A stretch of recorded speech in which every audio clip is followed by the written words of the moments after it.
ho any amin'ny faritra Diana indray aloha isika tafapetraka tao antsiranana ireo tetik'asa manodidina ny fampandrosoana amin'ny alalan'ny niomerika tany an-toerana tamin'ity androany ity ny ministry ny poste sy ny fifandraisan-davitra nijery fotony ny fizotry ny asa fanamboarana sy ireo asa tokony mbola hovidaina rivaravoanarivo velomana Jean-Claude sy Rodriguez Zafimaly.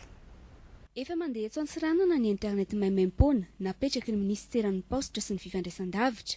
Efa mandeha ihany koa ny fananganana ireo smart village ao amin'ny commune Manambato sy Bevonitra.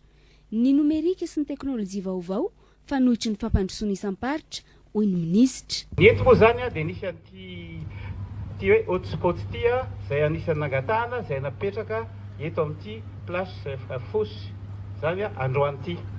Io dia zavatra tena no amafisy ny filoham-pirenena andro nirina rajoelina tamiko hoe ilaino zavatra io.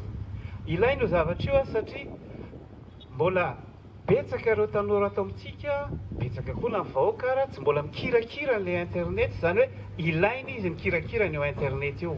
Miara-miainga amin'ireo faritra hafa ny fampandrosoana raha antsiranana ny jerena. Ny filoham-pirenena efa nilaza rahateo fa tsy misy faritra atao ankilabao intsony.